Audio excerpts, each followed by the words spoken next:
Hello दोस्तों, स्वागत है आप सभी का एक बार फिर से स्टडी विद भूमि चैनल में। तो फ्रेंड्स, यहाँ पे उत्तराखंड लोक सेवा आयोग हरिद्वार का एक लेटेस्ट अपडेट आया हुआ है और इस अपडेट के माध्यम से यहाँ पर सहायक वन संरक्षक, लौंगिक अधिकारी और वन क्षेत्राधिकारी संयुक्त परीक्षा 2025 के लिए भर्ती विज्ञापन जारी कर दिया गया है। तो जो भी अभ्यर्थी वन क्षेत्राधिकारी के फॉर्म का वेट कर रहे थे, इसके साथ साथ सहायक वन संरक्षक, लौंगिक अधिकारी, तो ये विज्ञप्ति अब यहाँ पर आयोग के द्वारा जारी कर दी गई है।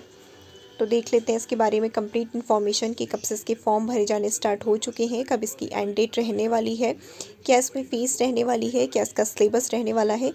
सारी ही बातें इस वीडियो में हम डिस्कस करेंगे। तो आप पूरी वीडियो को एंड तक ज़रूर देखें, जिससे कोई भी इम्पॉर्टेंट इन्फॉर्मेशन आप मिस ना कर दें। अगर आपको ये वीडियो अच्छी लगती है तो चैनल को लाइक करना और साथ ही चैनल को सब्सक्राइब करना ना भूलें और वीडियो को भी लाइक कर दें। तो चलिए शुरू करते हैं। तो विज्ञापन प्रकाशन की तिथि आप यहाँ पे देख पा रहे हैं, 30 जनवरी 2025 को इसका विज्ञापन प्रकाशित किया गया था। ऑनलाइन आवेदन पत्र भरने की जो अंतिम तिथि यहाँ पे रहने वाली है वो 19 फरवरी 2025 यहाँ पे रहने वाली है। तो 19 फरवरी तक आप इसके लिए आवेदन कर सकते हैं। आवेदन शुल्क जमा करने की अंतिम तिथि भी 19 फरवरी यहाँ पर रहने वाली है और ऑनलाइन आवेदन पत्र में जो संशोधन की यहाँ पे तिथि रहेगी वो 25 फरवरी से लेके 6 मार्च 2025 तक का समय इसमें यहाँ पर संशोधन करने के लिए दिया जाएगा। तो 29 जनवरी को इसके लिए नोटिफिकेशन आया था और 30 जनवरी से इसके फॉर्म भरने शुरू हो चुके हैं और 19 फरवरी तक इसके फॉर्म यहाँ पर भरे जाएंगे। तो अब बात कर लेते हैं यहाँ पर रिक्तियों के विवरण की। तो यहाँ पर आप देख पा रहे हैं अपनी स्क्रीन पर सहायक वन संरक्षण, लौंगिक अधिकारी और वन क्षेत्राधिकारी संयुक्त परीक्षा के अंतर्गत यहाँ पे वन संरक्षक के 3 पद हैं, लौंगिक अधिकारी के 12 पद हैं और वन क्षेत्राधिकारी के यहाँ पर 31 पद रहने वाले हैं। तो इन तीनों पदों के लिए यहाँ पर संयुक्त विज्ञापन जारी किया गया है और साथ ही यहाँ पे दिया हुआ है कि रिक्तियों की संख्या घटाई और बढ़ाई भी जा सकती है। तो यहाँ पर कैटेगरी के हिसाब से श्रेणी के हिसाब से सारा विवरण दिया हुआ है। तो ये विवरण को चेक कर लेते हैं। तो यहाँ पर आप देख पा रहे हैं जो पहली पोस्ट आपकी रहने वाली है सहायक वन संरक्षक की रहने वाली है, जिसमें टोटल 3 पद यहाँ पे रहने वाले हैं। तो कैटेगरी वाइज भी यहाँ पे सीटें दी हुई हैं, आप इन्हें चेक कर सकते हैं। तो टोटल यहाँ पे 3 ही पोस्ट हैं और तीनों की जो 3 पोस्ट हैं वो जनरल के लिए यहाँ पे, क्योंकि ज़्यादा सीटें हैं नहीं, केवल 3 ही सीटें हैं। और यहाँ पे नोट दिया हुआ है कि जिन श्रेणियों में पद विज्ञापित नहीं है आरक्षित श्रेणियों में, वो अनारक्षित श्रेणी के पदों के सापेक्ष आवेदन कर सकते हैं। अगर कैटेगरी में आपकी कैटेगरी में यहाँ पे सीटें नहीं हैं तो आप जनरल श्रेणी से भी यहाँ पर जनरल कैटेगरी से आवेदन कर सकते हैं। पद के स्वरूप की बात करें तो समूह ख का ये आपका पद रहने वाला है। वेतनमान की बात करें तो लेवल 10 की आपकी ये जॉब रहने वाली है। और अनिवार्य शैक्षिक अर्हता की यहाँ पे बात करें तो सहायक वन संरक्षक के लिए यहाँ पर किसी विश्वविद्यालय से कम एक विषय के साथ, जिसमें कि विषय रहने वाले विज्ञान स्नातक, प्रौद्योगिकी स्नातक, अभियांत्रिकी स्नातक उपाधि या उसके समकक्ष मान्यता प्राप्त उपाधि प्राप्त होना आवश्यक होगा। तो यहाँ पर सब्जेक्ट दिए हुए, तो आप इन्हें यहाँ से चेक कर सकते हैं। कृषि है, वनस्पति विज्ञान है, रसायन विज्ञान है, कंप्यूटर एप्लीकेशन, कंप्यूटर विज्ञान, अभियांत्रिकी, कृषि, chemical, civil, computer, electrical, electronics, mechanical, पर्यावरणीय विज्ञान है, वानिकी है, भू विज्ञान है, उद्यान विज्ञान है, गणित है, भौतिकी है, सांख्यिकी है और चिकित्सा विज्ञान है और प्राणी विज्ञान है। अगर आपने इनमें से किसी के साथ भी स्नातक किया हुआ है तो आप इस फॉर्म को फिल कर सकते हैं और अधिमानी अर्हता यहाँ पे दी हुई है। अगर आपने एनसीसी का 20 सर्टिफिकेट आपके पास है या फिर आपने प्रादेशिक सेना में 2 वर्ष की अवधि तक सेवा की है तो भी आपको यहाँ पे अधिमान दिया जाएगा। दूसरी पोस्ट की बात करें जो लौंगिक अधिकारी की रहने वाली है, टोटल 12 पद इसके अंतर्गत रहने वाले हैं और कैटेगरी वाइज भी यहाँ पे सीटें दी हुई हैं, तो आप इन्हें यहाँ से चेक कर सकते हैं। टोटल इसमें 12 पद रहने वाले हैं, जिसमें उत्तराखंड महिला के लिए यहाँ पे 3 पद रहने वाले। पद का स्वरूप की बात करें तो समूह क की आपकी ये पोस्ट रहने वाली है। और वेतनमान की बात करें तो यहाँ पर वेतन मैट्रिक्स लेवल इसमें 10 आपका रहने वाला है। अनिवार्य शैक्षिक अर्हता की अगर हम बात करें तो अभ्यर्थी द्वारा भारत में विधि द्वारा स्थापित किसी विश्वविद्यालय से निम्न में से कम एक विषय के साथ स्नातक उत्तीर्ण होना आवश्यक है। तो यहाँ पर विषय दिए हुए हैं, आपने अगर इन किसी भी विषय के साथ स्नातक किया हुआ है तो आप इस फॉर्म को फिल कर सकते हैं, आप इस पोस्ट के लिए अप्लाई कर सकते हैं। तो यहाँ पे ये सब्जेक्ट दिए हुए हैं, आप इन्हें यहाँ से चेक कर सकते हैं। इसी तरह अगली पोस्ट की बात करें जो रहने वाली है वन क्षेत्र अधिकारी की, टोटल 31 पद इसके अंतर्गत रहने वाले हैं। तो यहाँ पर कैटेगरी वाइज सारी सीटें दी हुई हैं। टोटल इसमें 31 पोस्ट रहने वाली है, जिसमें उत्तराखंड महिला के 8 पद यहाँ पे रहने वाले हैं। वेतनमान की बात करें तो लेवल 8 की आपकी ये जॉब रहने वाली है। इसके साथ ही अनिवार्य अगर शैक्षिक अर्हता की बात करें तो किसी विश्वविद्यालय से कम एक विषय के साथ विज्ञान, प्रौद्योगिकी या अभियांत्रिकी में स्नातक उपाधि या उसके समकक्ष मान्यता प्राप्त कोई उपाधि अगर आपने प्राप्त की है तो आप इस पोस्ट के लिए अप्लाई कर सकते हैं। तो सब्जेक्ट यहाँ पे दिए हुए हैं, तो इन किसी भी सब्जेक्ट में अगर आपने स्नातक किया हुआ है तो आप यहाँ पर इस पोस्ट के लिए अप्लाई कर सकते हैं।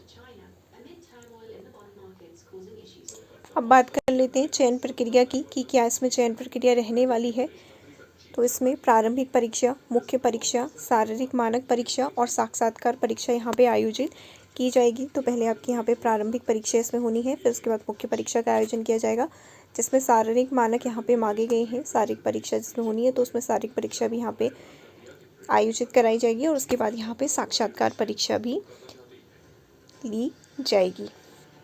मुख्य परीक्षा के पाठ्यक्रम को जल्द ही आयोग की वेबसाइट पर प्रकाशित कर दिया जाएगा और परीक्षा योजना का विवरण निम्नवत है।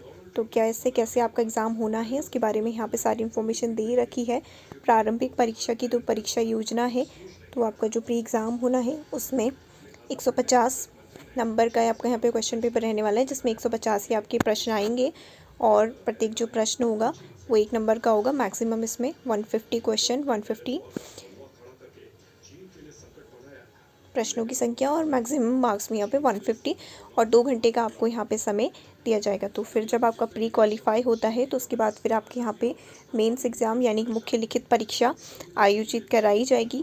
तो उसमें क्या क्या यहाँ पे आपके प्रश्न पत्र रहने वाले हैं दिया हुआ है। तो प्रथम प्रश्न पत्र अनिवार्य प्रश्न पत्र है जो सामान्य हिंदी का रहने वाला है। दूसरा अनिवार्य प्रश्न पत्र सामान्य अंग्रेजी का रहने वाला है। तीसरा अनिवार्य प्रश्न पत्र सामान्य ज्ञान का आपका रहने वाला है।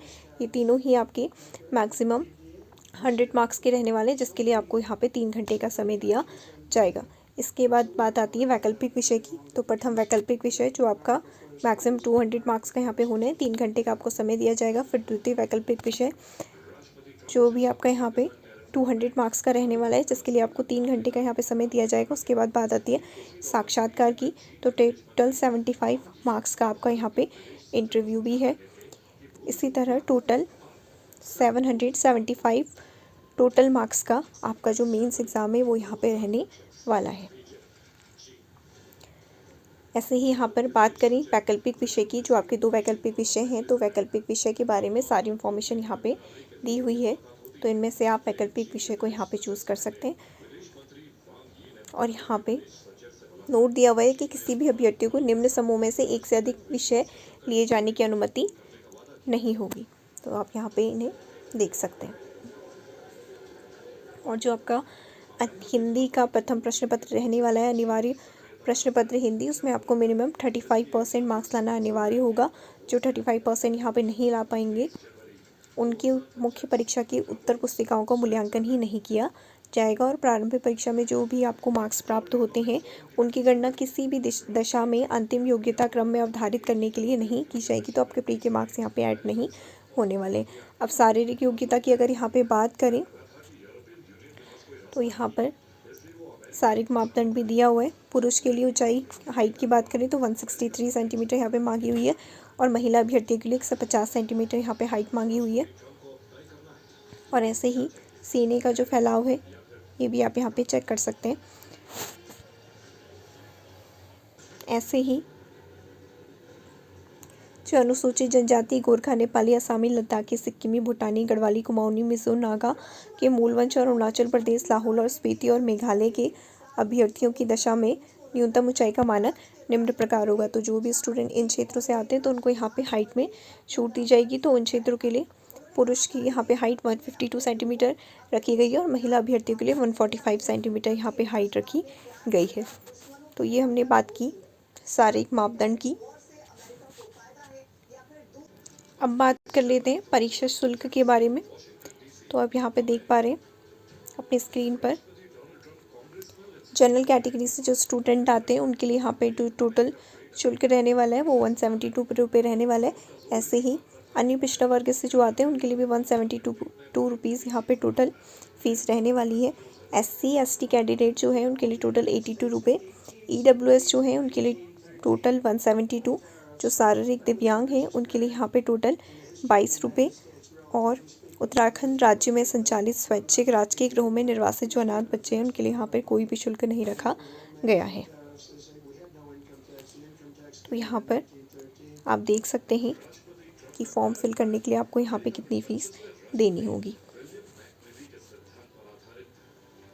अब बात कर लेते हैं भर्ती विज्ञापन के पाठ्यक्रम के बारे में। तो सहायक वन संरक्षक, लौंगिक अधिकारी और वन क्षेत्र अधिकारी संयुक्त परीक्षा 2025 के लिए प्रारंभिक परीक्षा की बात करें तो यहाँ पर 150 क्वेश्चन रहने वाले, मैक्सिमम 150 मार्क्स के, जिसके लिए 2 घंटे का समय दिया जाएगा। मुख्य परीक्षा की बात करें तो ये मैं आपको पहले ही बता चुकी हूँ कि यहाँ पे आपकी टोटल 775 मार्क्स का, आपका 775 मार्क्स का मेंस एग्ज़ाम आपका रहने वाला है। जिसमें क्या क्या इंक्लूड रहने वाला है, जिसमें 100 मार्क्स के 3 आपके प्रश्न पत्र हैं, अनिवार्य प्रश्न पत्र हैं, जिसमें एक सामान्य हिंदी का, एक सामान्य अंग्रेजी का और समाज ज्ञान का रहने वाला है। इसके साथ ही 2 वैकल्पिक विषय आपके 200 मार्क्स के यहाँ पे रहने वाले हैं।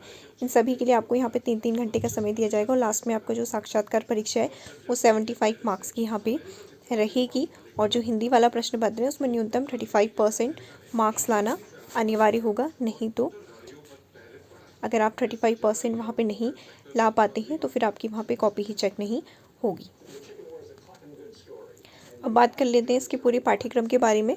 तो यहाँ पे जो आपका सामान्य अध्ययन का प्रश्न पत्र रहने वाला है तो इसके अंतर्गत क्या क्या चीज़ें आने वाली है तो यहाँ पे सारा डिटेल वाइज दे रखा है, आप इन्हें यहाँ से चेक कर सकते हैं। 150 प्रश्न यहाँ पर रहेंगे। आपका जो प्री एग्ज़ाम होना है, इसका जो प्री होना है 150 मार्क्स का, उसमें जो आपका सामान्य अध्ययन वाला पोर्शन है 100 मार्क्स का, तो उसका सिलेबस आप अपनी स्क्रीन पे यहाँ पे देख पा रहे हैं।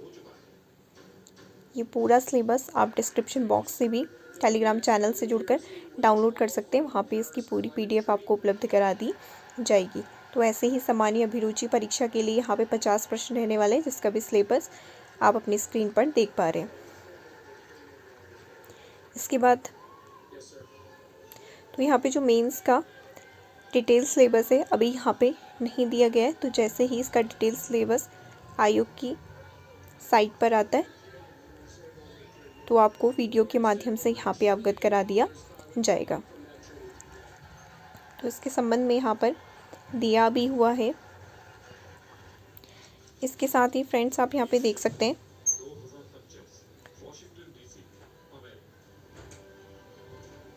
प्रारंभिक परीक्षा के लिए निम्नलिखित नगरों में से अपना विकल्प प्रस्तुत करें। तो आप जिस भी सिटी में आप चाहते हैं कि आपका एग्ज़ाम हो तो यहाँ से आप उस सिटी को चेक कर सकते हैं।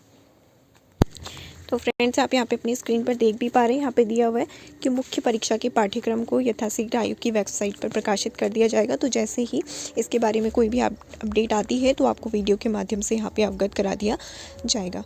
तो ये थी कंप्लीट विज्ञप्ति। Thanks for watching.